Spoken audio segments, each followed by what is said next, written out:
organizers of the conference, to Sven, Bernecker, Hatice, and Audrey, and everyone who made this organization possible. It's a pleasure to be here. So this is a very much work in progress, so any comments and feedback is welcome. Kant's notion of autonomy, I think everyone would agree, plays a central role in his moral philosophy. Despite its centrality, what autonomy amounts to and whether Kant is a consistent and continuous theory of autonomy remains a matter of controversy. In this paper, I will focus on Kant's account of autonomy, which derives from the Greek words auto and nomos, self and law. Basically, I'll argue that we cannot really understand his notion of autonomy accurately unless we first get a clear picture of what he means by the self and, what kind of account of laws he has in mind, under which framework of laws he operates. And as I will demonstrate, Kant assumes a multifaceted account of self that can give various kinds of universal laws, which is why his theory of autonomy appears to be paradoxical sometimes, and discontinuous or inconsistent across different texts, even though if we understand, his multifaceted account of self, it all will make sense, hopefully. That's my ambitious claim. So before I move on to Kant, in order to emphasize, his original contribution to the debates and moral philosophy and autonomy, I want to basically situate him in a tradition. Basically, what are the alternative theories of morality or the moral law we had before Kant? And, he kind of alludes to them in the Metaphysics of Morals and explains how his predecessors failed to discover the true nature of the principle of morality and how he himself, Kant himself, managed to identify this principle in the following quote, the first quote. All previous efforts to discover the principle of morality had failed. It was seen that the human being is bound to laws by his duty, but it never occurred to them that he is subject only to his own, but still universal legislating, and that he is bound only to act in conformity with his own true universal legislating will. For whenever one thought of him as subject to a law, whatever it may be, this law had to carry with it some interest by way of attraction or constraint, since it did not, as a law, originate from his will. So all the previous philosophers apparently situated the source or origin of the law external to the human will, and then they had a problem. How these laws have some kind of moving force on us because they are external to us, so they had to explain the interest that we have in following the law. And that, as he explains here, they had to give why we are attracted to the laws. And instead, his will had to be constrained according to a law by something else to act in a certain way. By this entirely necessary consequence, however, all the labor to find the supreme ground of duty was irretrievably lost, for one never attained duty, but instead necessity of an action from a certain interest, because we have to have certain interest to follow the laws external to us. But then the primitive imperative had to turn out always conditional and could not be fit for a moral command. I will therefore call this basic principle the principle of autonomy of the will, in contrast with every other, which I accordingly count among heteronomy. So the supreme principle of morality is that the principle of autonomy of the will, something that everyone before Kant apparently missed. So in this passage, Kant claims that even though his predecessors realized that human beings are subject to certain laws, it never occurred to them that they are subject only to the laws that they give to themselves, and that they are bound to act in conformity with their own will. Thus Kant claims that he discovered the supreme principle of morality that others failed to discover, and calls it the principle of autonomy of the will. One might ask, what were the available theories that conceded the claim that humans are subject to universally valid moral laws and yet traced the origin of the supreme moral principle to a source other than the human will. In order to understand how Kant's moral philosophy responds to the problems of his predecessors without being susceptible to their weaknesses, let us briefly remember some of the moral theories that were popular before Kant's time. So generally we can have Platonists who think that there are some mind-independent ideas or forms constituting the archy of truths, including moral truths. Hence, the things are good to the degree that they partake in the form of the good, and just to the degree that they partake in the form of the justice. And humans, in this theory, therefore ought to first acquire the knowledge of the forms of the good and justice and so on, and then it act in conformity with these mind-independent eternal forms. The Stoics think that we ought to live according to nature, and by nature they mean the cosmos, which is intrinsically rational and governed by the eternal and divine laws. In other words, they assume that the supreme principle of morality, which could be formulated as live according to nature, ultimately commands us to act in conformity with these divine or eternal laws, once again, independently of human will and human reason. And in order to be able to know and follow these supreme principles, eternal laws, one needs to know nature and its divine commands, so that, or its divine laws, so that we can act in conformity with them. And again, notice that all these theories had to bring up some interest, right? So why should I care about the form of the good, or why should I care about, acting according to nature? And these ancient philosophers usually bring up happiness, right? So that you can have a truly healthy and happy and just soul. It's good. It's what it means to be truly happy, etc. But that is something that is external to us. That's that they want to introduce some interest in why we should care about these independent moral standards. Rationalists like Leibniz and his followers, to which Kant would call them dogmatists, think that the ultimate source of morality is God. Since God is the measure of the good, humans should imitate God and follow the divine laws as much as possible. One immediate question about the specific source of the divine laws in this theological reading is one should specify whether divine laws, including the moral laws, are determined by God's complete free will, or whether they are determined by God's rational nature. So there is this debate.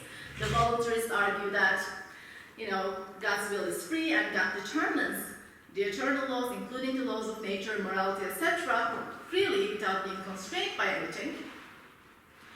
The anti-voluntarists, on the other hand, argue that God's rational nature determines the nature of the laws that he legislates. But for both camps, God's will, again, something that is external to humans, determines the goodness or the badness of the actions. And once again, the humans, should act according to these external laws. Why? Because, there's punishment or reward. Again, some external interest. As is clear, even if these moral theories acknowledge the existence of universally valid moral laws and universally binding moral duties, they identify the source of the laws and the duties as mind-independent forms, as nature or as God, and because they are external, they have to come up with a theory of why we should follow them, right? Why should we be motivated to follow them, and how these laws also are justified, the good laws that we should follow. And this heteronomy between the law and the source of the law, that is, there's a source of the law and the subject of the law, this leads to two problems. Problem of justification, why should we care about and follow them, and the problem of motivation, which concerns the motivational force of these laws on our actions. Contrary to these available theories, Kant situates the source of moral laws within human will and argues that the moral law ultimately stems from our own will. By doing so, he argues that we are bound to follow these laws because they stem from us and they have an influence on our actions precisely because they make some of our actions, as I will show, possible. In order to understand, this Kant's supreme moral principle and what it really means as I understand it, I suggest that we first get a clear picture of the auto or self, right? Self as Kant understands it, and you know, as I'll try to show, self has, you know, very different aspects. And finally, I'll explain how the different formulations of the categorical imperative actually also stem from these different aspects of self. So, in the groundwork, Kant introduces the conception of dear self. Let's read the selves. And argues that when we act from the motives of dear self, we usually act out of self-love or love of community. And since we ought to act from duty, and because duty commands us to act in a certain way, morality often requires denial of actions from self-love, as he puts it. From love of, this is the second quote, from love of humankind, I am willing to admit that even most of our actions are in conformity with duty, but if we look more closely at the intentions and aspirations in them, we everywhere come upon the dear self, which is always turning up. And it is on this that their purpose is based, and not on the strict command of duty, which would often require self-denial. In another passage in the groundwork, Kant introduces the conception of our proper self. This is unserem eigentlichen Selbst, and claims that unlike our dear self, our proper self is free from all sensible inclinations, and instead of our sensible part, it is based on intelligence and rationality. This is the third quote. The human being claims for himself a will which lets nothing be put to his account that belongs merely to his desires and inclinations, and on the contrary, thinks as possible, by means of it, indeed as necessary, actions that can be done only by disregarding all desires and sensible incitements. The causality of such actions lies in him as intelligence and in the laws of effects, and actions in accordance with principles of an intelligible world, of which he knows nothing more than that in it reason alone, and indeed pure reason, independent of sensibility, gives the law. And in addition, that since it is there as intelligence only, that he is his proper self. As a human being, he is only the appearance of himself. Those laws apply to him immediately and categorically, so that what inclinations and impulses, hence the whole nature of the world of sense inside him, cannot infringe upon the laws of his volition as intelligence. Indeed, he does not hold himself accountable for the former or ascribe them to his proper self, that is, to his will, though he does not ascribe to it the indulgence he would show them, if he allowed them to influence his maxims to detriment of the rational laws of his will. So now, on the one hand, we have our proper self, pure reason. On the other hand, we have our dear self, that kind of, the part of us that also has an influence on our actions, but is based on our sensibility desires. But what matters is that the proper self has the capacity to give laws, and those laws are categorical and binding and universal. So, in response to the justification problem, right? Why are these laws valid, right? Why should I care about the laws of the will, or I might still ask? Kant argues that the reason why we care and should care about the moral law is because it arises from our proper self. So, here, there isn't some kind of an interest that I should care about the law, like happiness or punishment or, reward. But here it says in section quotation 4, it is not because the law interests us that it has validity for us, for that is heteronomy and dependence on practical reason upon sensibility, namely upon a feeling lying at its basis, in which case it could never be morally law-giving.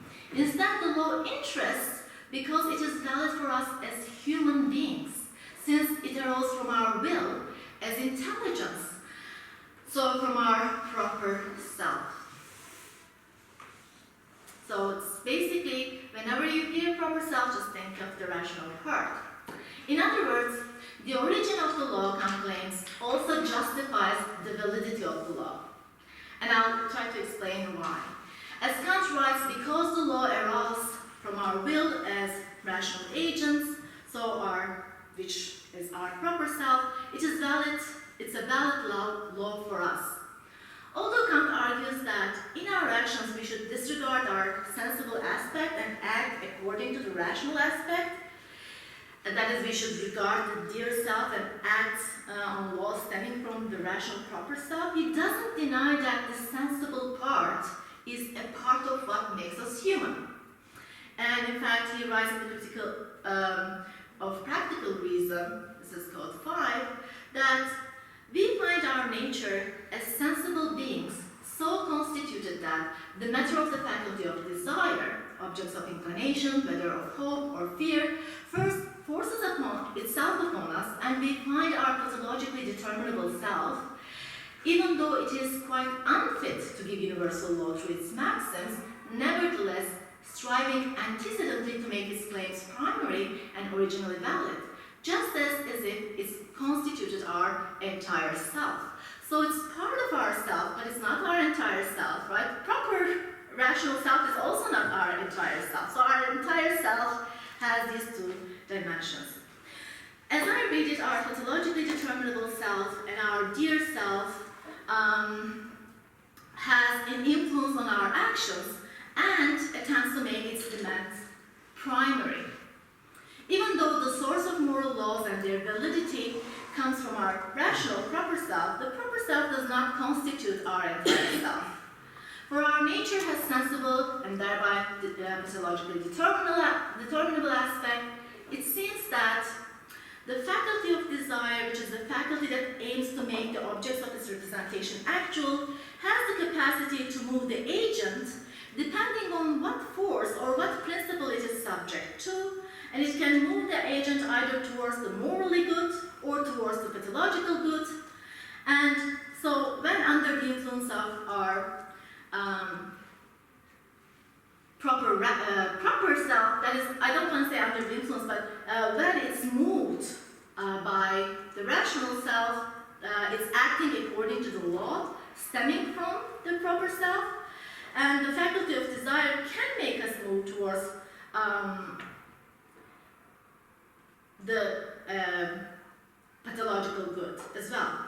So the faculty of desire can be seen as a capacity that can cause actions when determined by either rational or natural forces. A detailed discussion of Kant's theory of moral agency falls beyond the scope of my paper. For the purposes of this present article, I'm just going to note that the way I read it, moral actions according to Kant results from the faculty of desire being determined in a specific way, either by our reason or desires. So, in order to better understand how our reason and inclinations determine the faculty of desire and thereby produce actions, I suggest we try to understand Kant's account of laws and the framework under which he thinks about laws. And I suggest we think of the following analogy of natural objects and how motion in physical objects is produced. As we know, the gravitational force is valid for any objects with mass. And this force, in the absence of any other opposite force, causes the object to move in accordance with a certain law, that is, the universal law of gravitation. So when there are opposite or equally powerful forces, such as, let's say, electromagnetic forces on the object, we wouldn't see the effect of the gravitational force because it fails to produce the expected motion. The fact that gravitational force doesn't always have the expected effect on the object, however, doesn't mean that its force loses its influence or that it's not now valid for that object. Nor does this fact that it doesn't make the object move undermine the universal validity of the universal law of gravitation.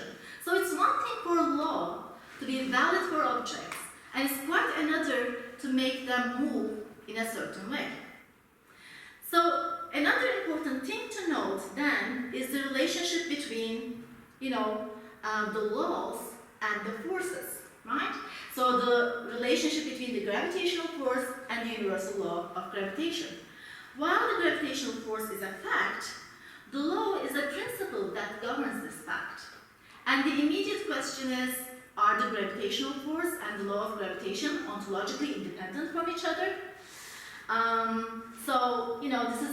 Is this the kind of laws of nature we should be thinking about? The reason this will be all hopefully relevant to the way I understand how reason could be understood as a force, and the principle of morality could be understood as a law governing this force. But for now, let me just try to explain the ways in which we, philosophers think about laws of nature. So there are people who think that laws are independent of the facts.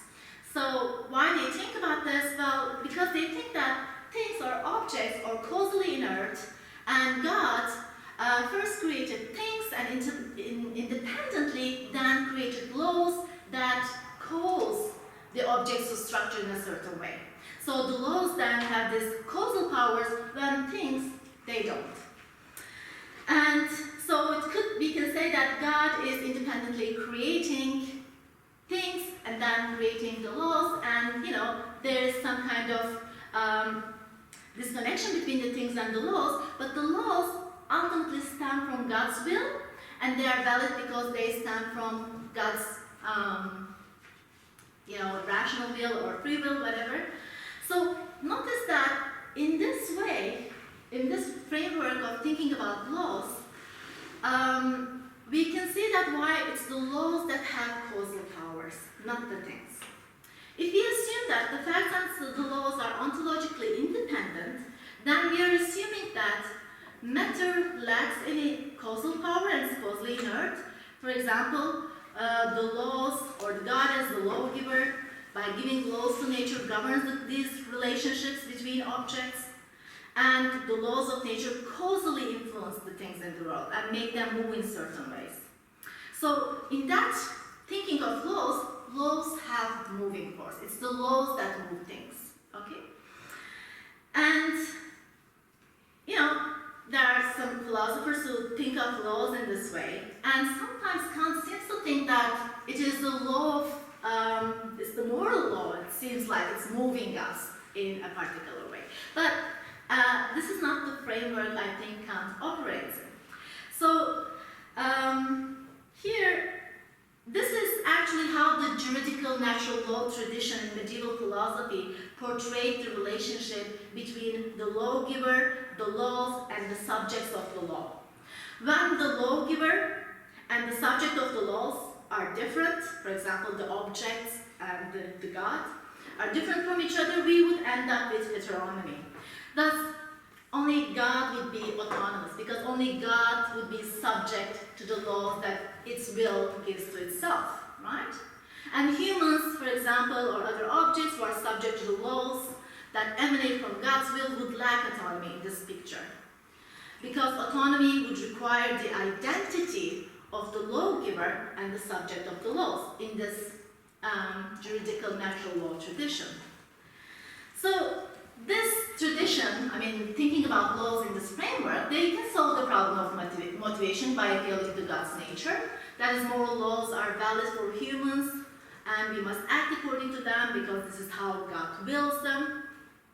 And these laws, they move us because they ultimately stem from God's will.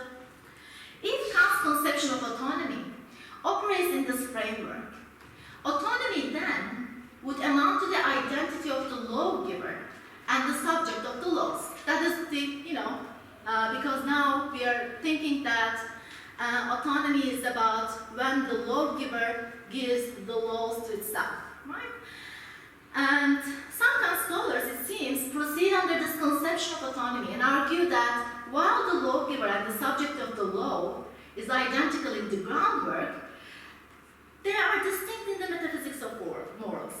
In the groundwork, Kant asserts that autonomy is property of the will, by which the will gives a law to itself.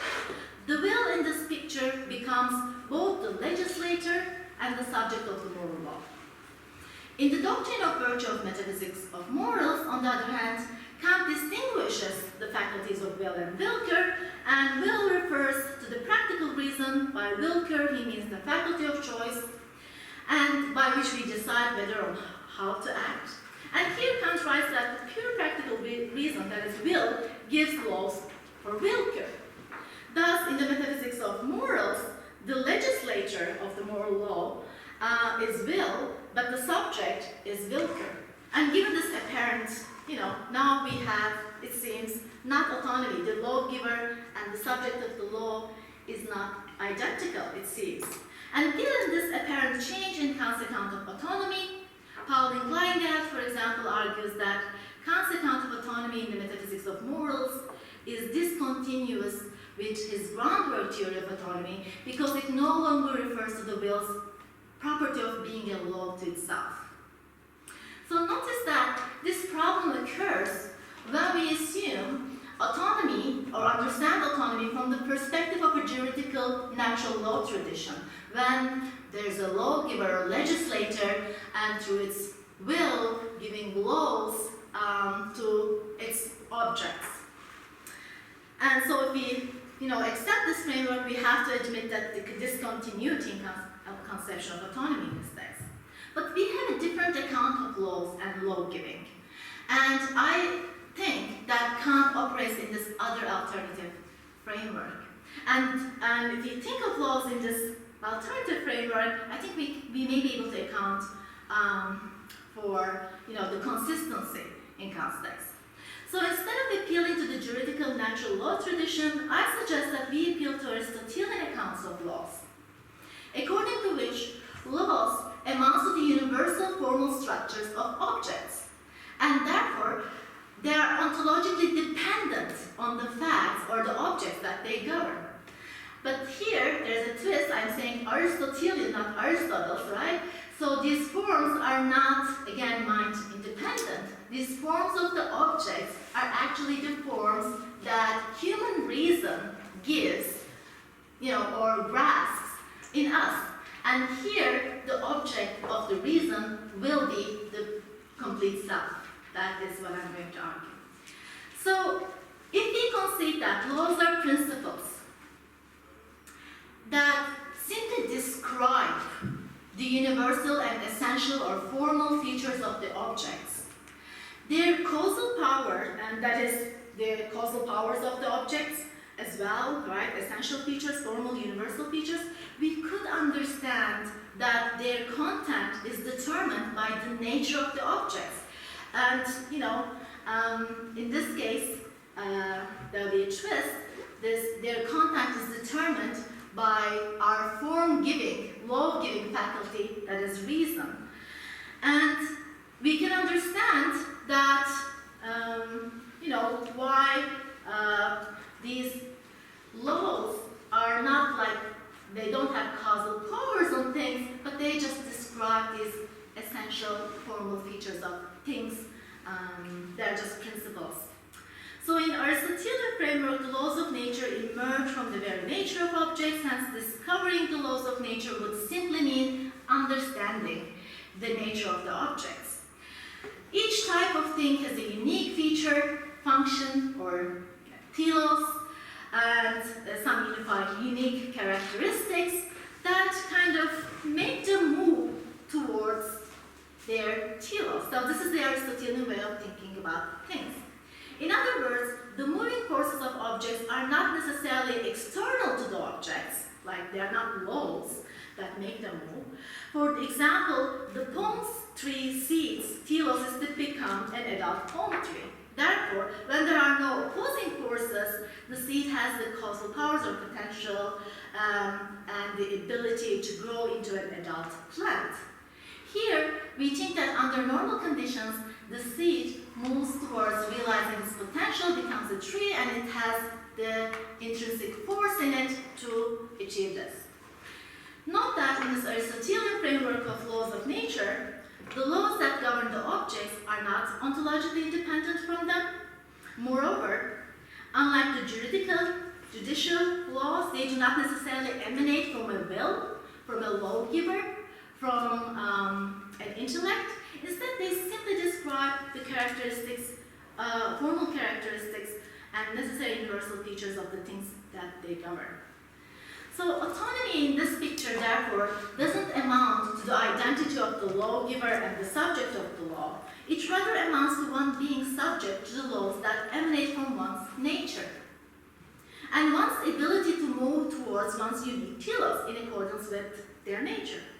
Hence, we could think of ourselves as autonomous when we are subject to the laws that emanate from our proper self, that is our rational self, and which has the ability to both know our universal and formal features, and this reason can be practical and has the force, that is the capacity to move us in accordance, or act, has the ability to help us act in accordance with this law. So far, we saw that autonomy doesn't necessarily mean being subject to the laws that an intelligent being voluntarily gives to itself, to oneself. It can also mean being subject to the laws that describe one's essential features and having the ability to act in accordance with its proper self when there are no alien forces. Having identified our proper self as a rational self, we can infer that humans are autonomous when they act in accordance with the laws that describe their essential and universal features that we discover, again, through reason. While theoretical reason allows us to know our proper self, practical reason demands, and in fact has the capacity as a force to make us act in accordance with our proper self. And while the moral law doesn't cause us to act in any particular way, reason, Kant argues, can be practical and can be considered as a force that makes us act in accordance with a moral law. While both the content of the law and its motivational force ultimately depends on our faculty of reason, which constitutes our proper self, this dependence relationship is not a contingent or volitional act of legislation. And that is something that was bothering some Kant scholars. That's why they come up with or they think that there appears to be a paradox of autonomy. How could, if the moral law necessarily legislates us, how could it be based on a contingent act of legislation or the contingent activity of law giving, right? It seems like there is no necessity in the act of law giving. And I'm basically saying that this is a wrong way of thinking about the laws, and this is a judicial, a legal law theory that we usually think, like the legislator gives laws to its subjects. But I'm thinking that maybe we should adopt Newtonian account of laws, in which the laws, like the law of universal gravitation, actually is simply a law that describes the force, gravitational force, that is inherent in objects with masses. And similarly, moral law would be a law that describes a force that we have, that is the force of reason, that we have in virtue of being rational agents. So going back to the gravitational force then, just as all bodies with mass by their nature are subject to the universal law of gravitation, every rational being is subject to the moral law by virtue of their nature. In that respect, reason can be viewed as a moving force that influences all rational beings and makes them act when there isn't an alien force, in accordance with the moral law, right? In the absence of alien powerful forces. While the moral law itself has no causal power, it describes the universal and essential aspects of human nature and our ability to act in accordance to our rational self that has this causal power, or force, whatever you would like to call it. The moral law then is valid for all rational beings because it's a principle that describes this essential and characteristic feature of human beings, even though it doesn't always produce the desired effect. Reason as a distinguishing faculty of rational beings is practical and functions as this causal power or force that allows all rational agents, including humans, to act in accordance with the law. In that respect, reason both determines the content of the moral law and necessitates our actions. It's the reason that is doing the job, not the law. Our consciousness of the moral law involves our consciousness of the moving force of reason on our actions and our consciousness of how we ought to act. So far, I focused on how we should understand the relationship between the self and the moral law, and contrary to available interpretations that read this relationship in the juridical natural law tradition, I suggested that if you read it in the Aristotelian framework, or you might call it Newtonian framework, according to which the moral law describes the proper self of humans, namely their rationality, we can account for both the motivational causal power of reason and bindingness of the moral law for all rational beings. In what follows, I will explain how the categorical imperative, which is the prescriptive expression of this moral law, describes different essential formal aspects of ourselves, and how it prescribes us, in a sense, to act in accordance with those universal necessary aspects. And so basically I'm, applying this theory to see if it actually fits with what Kant says, and by applying this understanding to the different formulations of the moral law. So, as is well known, there's only one universal and necessary moral law according to Kant, but there are three different formulations of it. And I'll argue that through these three different formulations of the moral law, Kant emphasizes these different aspects of self, and step by step. So what are these three formulations? The first formula of the law, known as the formula of the law of nature, commands us as follows. Act as if the maxim of your action were to become, through your will, a universal law of nature. So you might say, but this has a kind of a normative structure, not a descriptive structure, but the reason is because it's actually saying that because you're not completely composed of your rational self, you are also subject to the dear self and the desires, your proper self should, you as a rational agent act according to your proper self and act in a way that the maxim of your action can become a universal law of nature. And this formulation, as I read it, commands us to act in accordance with the universal laws of nature, in accordance with the principles that can be universal without contradicting the laws of nature.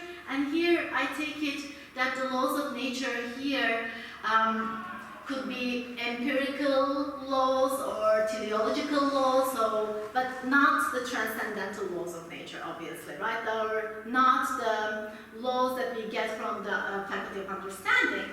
But basically, it's saying that you, as a human being, you have this proper self, this logically determinable self, and you are part of nature. And as part of nature, you need to act in conformity with the universal features that you can know in nature.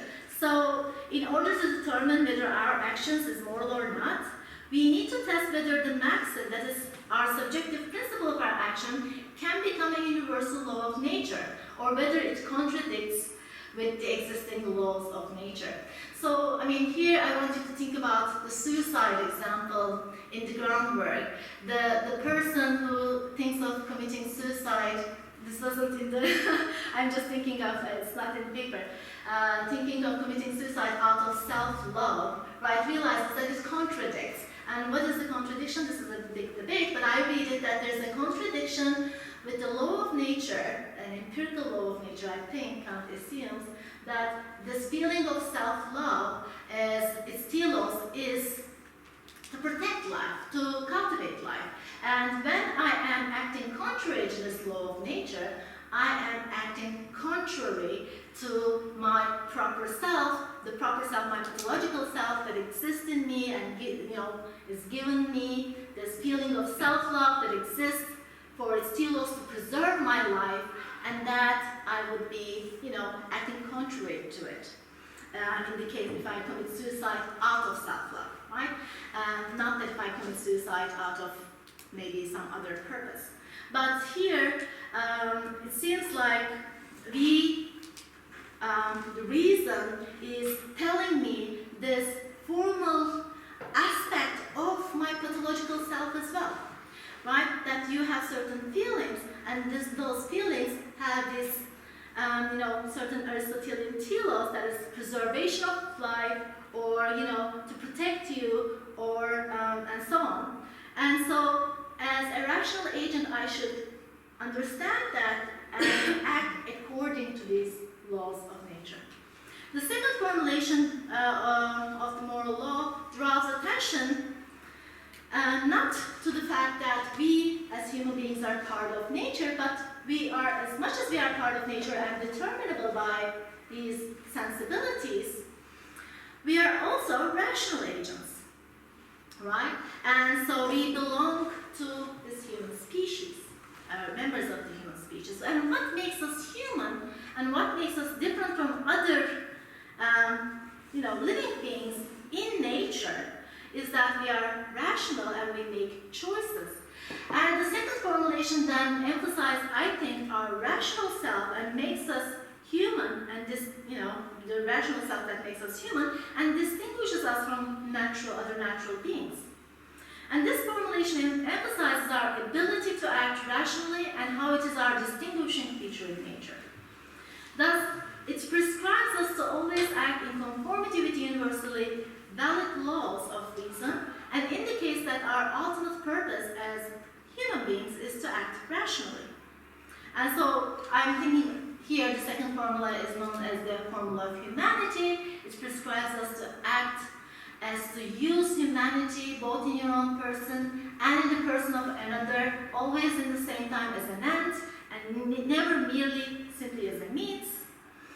So according to Kant then, what makes us human and valuable and gives our dignity is our rationality, and this formula then reminds us that we are more than biological machines that is subject to certain teleological or empirical laws. But as humans, we are valuable in ourselves due to our rationality. So we must use our reason in accordance with this natural purpose of reason to use it. And Kant thinks that the purpose of the human reason cannot be to satisfy our bodily desires, because our instincts serve this purpose much more effectively than reason. Therefore, the purpose of the practical reason must be to enable us to make choices in line with the telos that reason has determined for us, and independent of our bodily desires. So I think that the second formula underlies that we should use our reason in a way that,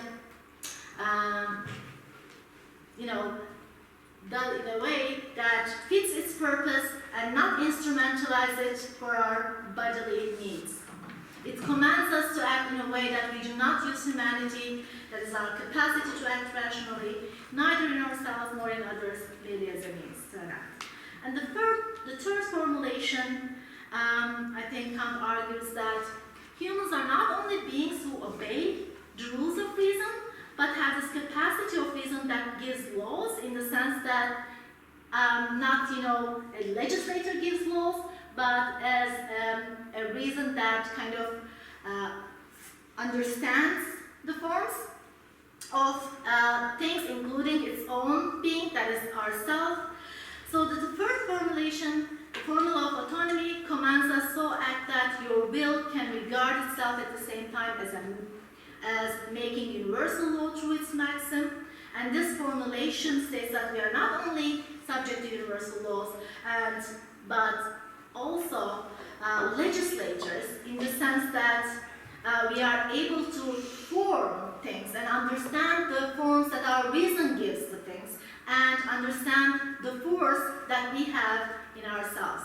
And this formula reminds us that we are more than rational agents, but we are also political beings who are able to act and form or laws that is basically as the faculty of reason is the faculty of principles, but these principles are not the principles that we somehow discover or voluntarily make, but it's the principles that is just like the, I would think that the faculty of understanding gives forms to the sensibility based on its formal structure. Reason gives form to things that it thinks about, and in this case, the self. So we are not only political but social beings, and as a related formulation of the universal law, we can think about, the formula of the kingdom of ants, again, pointing out the social aspect of the self. We are not just individuals who makes laws or, gives laws in this second sense of giving, but we should think of ourselves as a member of a kingdom of ants, right? As a member of a community, and that I think is again a description of a formal feature of human nature, an essential feature of human nature. So all these formulations, I think, are pointing out that the self is subject to, is a part of nature. We are natural, pathological beings, but we are also rational beings. We are also social beings, and finally political beings, have the ability to give laws. As a matter of fact, it's not possible for us to act independently and in isolation from other people. This, political community is again an essential formal feature of human self. So, to conclusion, to sum up, Kant's predecessors, who conceded the existence of universally valid and necessarily binding moral standards, claimed that these moral standards are determined by a source that is ontologically independent from humans, such as some mind-independent ideas or mind-independent nature or God. And given that they all assumed the existence of this external origin for moral standards, they had to explain why these moral standards are valid for humans and how moral principles can motivate our actions. And I refer to this problem of justification, problem of motivation, and try to explain how Kant, with his, if he understands his conception of self and the framework in which he thinks about laws, we can solve these problems. Thank you for listening.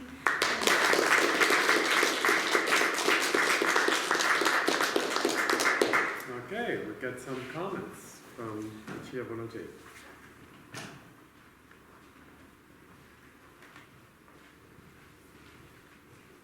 So thank you for the invitation and for the organization of this conference. I'm very happy to be here to comment on the paper of Saniye's paper. And so now I would like to give first my synthesis of the paper in order then to discuss some points that I find critical.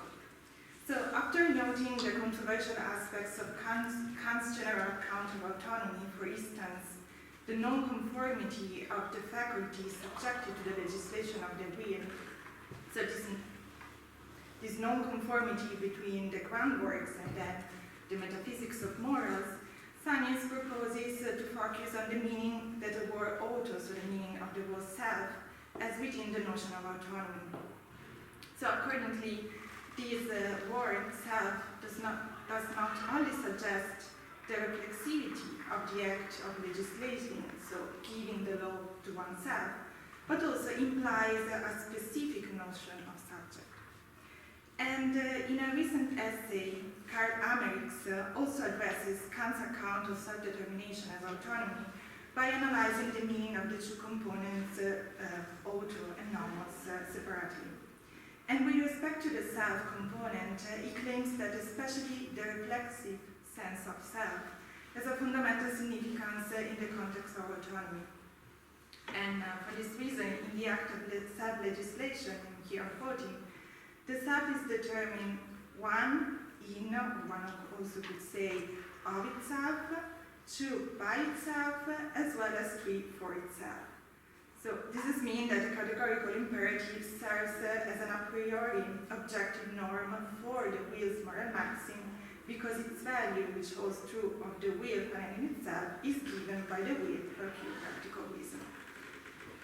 And like Ameriks, also Saniye develops her argument starting for the claim that the self, identified with the human will, is the source of the categorical imperative of morality in general. However, she does not claim for a pure normative reflexive sense of self, but she presents instead a multifaceted account that encompasses both the sensible and the rational nature of the self, as well as its moral, social, and political dimensions. And this complex conception of self is derived from an analysis of the different formulas of the categorical imperative given in the groundwork. Having its only source in the rationality of the self, which is the proper self, our self as intelligent, the content of the moral law is determined by the self and therefore cannot but represent the latter. And to quote from a passage from the text I received, the categorical imperative describes different essential and universal features of humans and prescribes us to act according to this feature. And I would like to draw the attention to the word describe, because I don't think that laws by Kant are descriptive. So, according to this argument, the relationship between the moral law and the moral self, the relationship between the moral law and the moral self is also described or explained through an analogy between the laws of nature, understood from an Aristotelian, that is mean from a theological perspective. So just as the law of gravity describes the causality of gravitational force, which amounts to the inner purposiveness of gravity itself, so the moral law is the expression of the autonomy of the self, which is, and here putting again, the ability to act in accordance with the laws that describe our unique function and telos.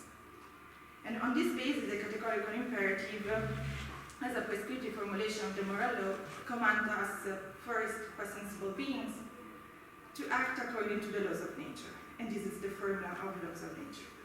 2, for rational beings, to respect our dignity and act rationally. And this is the formula of humanity. And 3, for political social beings, to regard ourselves as rulers and members of the kingdom of heaven. And these are not only the formula of humanity, but also the formula of the realm of heavens. And so I think that this paper is reaching content and argument. And in my opinion, the claim that Kantian moral agency as also a political or cosmopolitan dimension is worthy of deeper investigation. And for this purpose, I suggest considering Kleingelt's Republican account of Kantian freedom and of the moral agent, because she argues in a paper published in Studi Kantiani that Kantian notions of freedom of the will and freedom of the agent are counted in analogy with the kind of freedom and self-legislation that citizens have in a republic. However, I would like to focus my comments now specifically on 2 critical points. First, the analogy between laws of nature and moral laws. And second, the content of the categorical imperative with respect to the moral self. Because as I've said before, I don't think it is descriptive. Regarding the status and role of the moral law and the complex analogy with laws of nature, the argument could benefit, I think, from a clear distinction between empirical physical laws, for instance, the law of gravity, and theological laws. Because these 2 kinds of law refer to different kinds of judgment. We have the determining judgment on one side and reflective judgments on the other side. And this means that these laws refer to different faculties, understanding and the power of judgment. So I think that only laws of nature are determining and explaining in this sense. And for the same reason, another distinction should be introduced, namely the distinction between empirical physical laws and transcendental laws of nature, the pure principle of the understanding. And this is because in the section 38 of the Prolegomena, Kant describes the laws of gravity, and here quoting, as something that seems to reside as necessary in the nature of the things themselves, and which therefore is customarily presented as cognizable a priori, but which actually rests on pure laws of the understanding that Kant defines in this passage as universal principle of determination of space and also of time. So in other words, the law of gravity gravity determines that a falling object is necessarily attracted by gravitation to the ground, basing on the synthetic activity of the understanding, and especially the principle of causality. For this reason, because of the principle of causality, we recognize and we can judge that objects have causal powers. I don't think that objects possess as a property causality. It's something that we necessarily, from the principle of the understanding, have to recognize. We give this structure to experience. And accordingly, I think that the dependence between laws and things, laws and objects, is grounded on the principle and not on the theological or ontological nature of things. And so I would suggest drawing an analogy between pure natural laws or laws of nature and moral laws, not because of their descriptive character, but because they have a fundamental normative character. They are both determining laws. As Kant writes in the Prolegomena, the understanding, and we are quoting, the understanding does not draw its laws from nature, but prescribes them to it. So by a spontaneous act of synthesis from a priori principles, the understanding gives laws to nature. Why? And this is another aspect of this activity, determining its lawfulness, its exmesticality. Likewise, the will legislates itself and prescribes moral maxims on the ground of a priori principle, which is the categorical imperative. And Kant defines the categorical imperative in the second section of the groundwork as the conformity of action as such with universal law. In German, die allgemeine Gesetzmäßigkeit der Handlungen überhaupt. However, the normative force of both laws is not analogous because of their necessity. And this is because Kant distinguishes between natural necessity, Notwendigkeit, and moral necessitation, Nötigung. So the normative force of the laws is analogous because of their respective legislating faculties.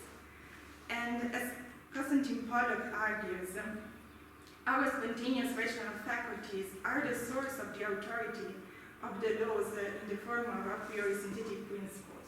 So in other words, the understanding and the will, and in general reason, disclose a universal and objective standpoint that final rational cognizer and agent like us can adopt in determining experience and acting morally, namely the standpoint of intelligence.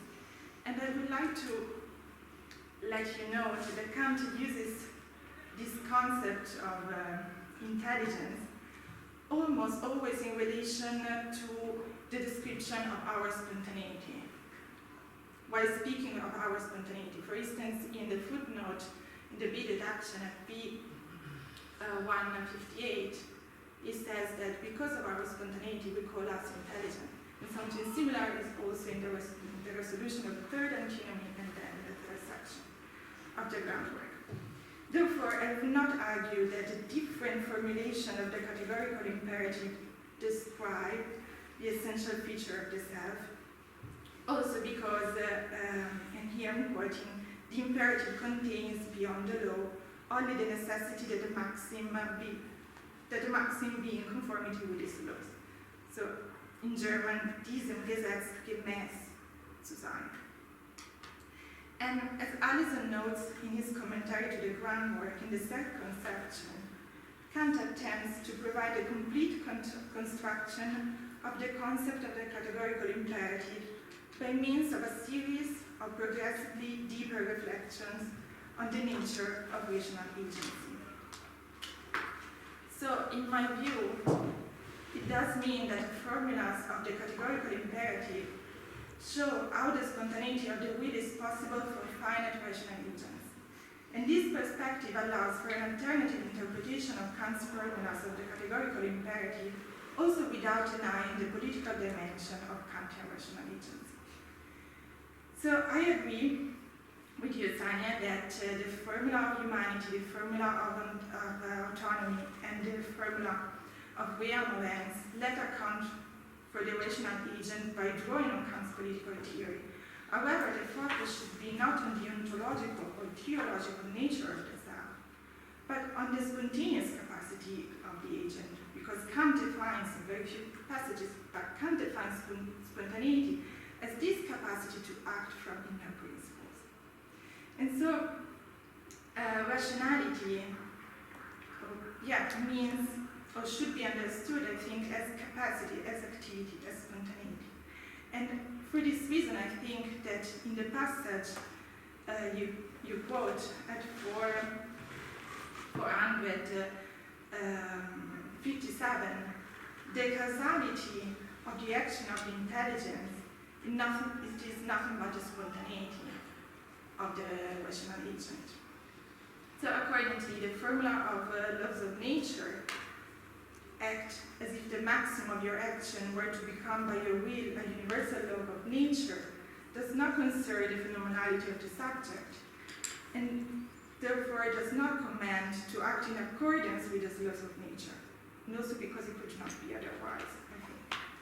So underlying the formula of laws of nature is the definition of rational agency as the capacity to act according to representation of laws. So as the capacity to represent the maxim of action as universal objective principle. And here, as Kant explained while introducing the first formula, but also in the prolegomena and the first critique, nature has to be understood in this context as natura formalitas spectata. So the necessary lawfulness, Gesetzmäßigkeit of nature, grounded on the principles of the understanding. And the formula of humanity, so act that you use humanity, whether in your own person or in the person of any other, always at the same time as an end and never merely as a means, refers to the rational agent as the addressee of the legislation of the will and thus as having absolute value. And according to Addison, Kant maintains that all irrational agents exist as ends in themselves and of humanity, not only because they are capable of setting ends from universal principle of the will, but also because they are capable of taking themselves as the one for whom the ends are set. So they are capable of being subject and object of legislation. And this is a parallel. And finally, the formula of humanity act only so that the will could regard itself at the same time giving universal law to its maxim, and the correlated formula of the realm of ends or rational being stands under the law that each of them is to treat himself and all others never merely as means, but always at the same time as ends in themselves. So these two formulas, I think that through these two formulas, Kant specifies further the nature of rational agency as the capacity to both legislate herself according to the principle of the will, so according to inner intellectual principle, but also to regard herself as such, so as a member of the realm of ends. So to conclude, in all four cases, the categorical imperative, I think, reflects in a progressively more precise way how the spontaneity of the will works. So our capacity, our spontaneous capacity as rational agent works. Thank you.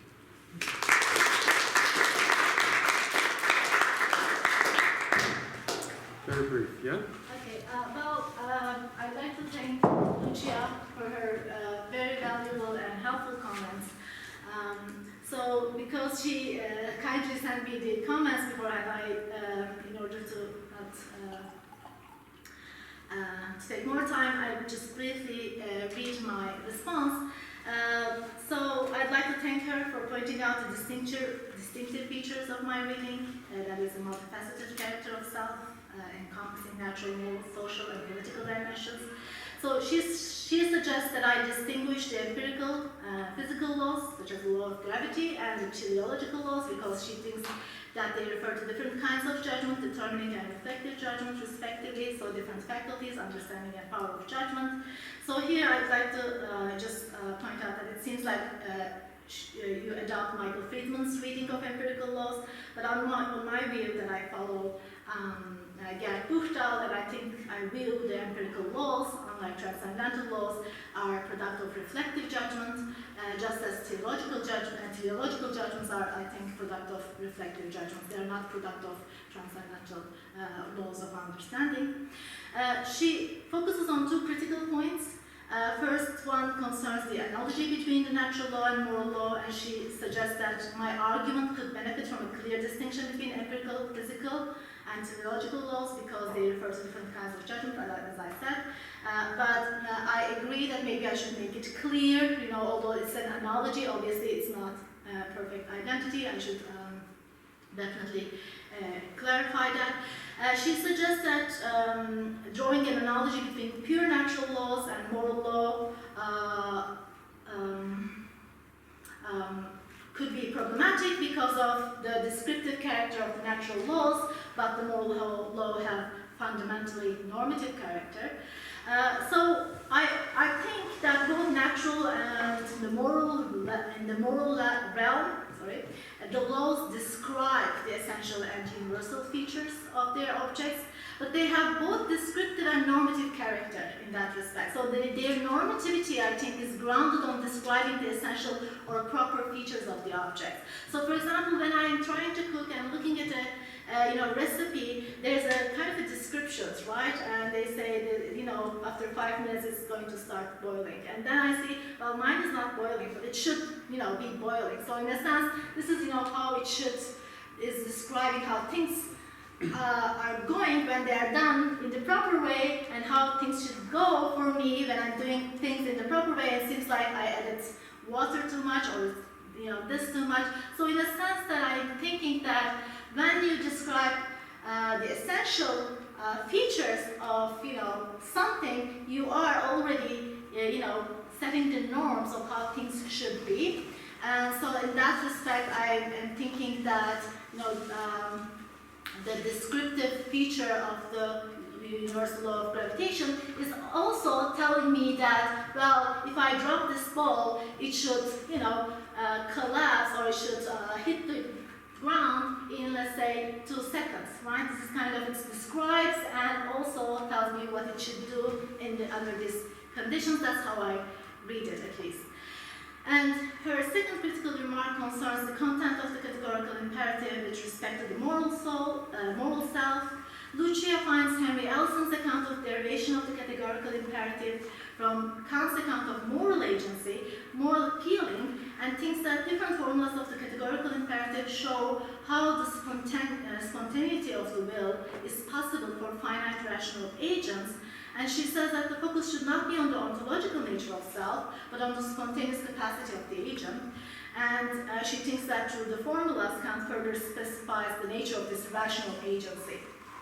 So, first of all, unlike Ellison's and Lucia's suggestion, I think rationality is simply one aspect of ourselves and human agency. Rationality may not even be the distinguishing aspects of ourselves, even though it's the proper self. It doesn't have to be distinguishing, because Kant acknowledges the possibility of extraterrestrial rational agents, for example, right? So we wouldn't be able to distinguish ourselves from them if it's our distinguishing feature. So what's this distinguishing us is this composite, multifaceted, nature, that we are not only rational, but also natural, and also political, and also social. So that, I think, is our distinguishing feature, and that, I think, is, so in that respect, I think that we should be focusing on this. Obviously, I mean, this is a kind of an alternative way. There could be different ways of, getting at these different formulations. And I agree, however, with Lucia that the focus should not be on the ontological nature of self. This is precisely why I think Kant is, unique and revolutionary. He doesn't want to, posit the existence of something that is independent of reason. This is the reason giving laws, meaning that it is the reason grasping the forms or thinking of ourselves, or reflecting on our human nature and its essential features. So the multifaceted self is not some ontological thing that we somehow discover about. It's rather that how reason thinks about the human, and through thinking about it, this is kind of knows about the essential formal features of the human. That's kind of are all essential to making us distinct from other types of beings. And this has nothing to do with the phenomenological kind of experience of self. I don't want to obviously say that, right? It is purely thinking about human self, and reason. And reason is just, in a sense, in that respect, proper self is giving glow to the self, complete self. That's how I understand it. The fact that our faculty of reason thinks of human beings in these 3 or 4 different aspects that derives from the principles describing these essential features doesn't mean that there is an ontological independent human self. That's I wanted to clarify. Thank you. They were very helpful. Peter. I would like to ask you about moral motivation, because I think that Kant is facing a dilemma that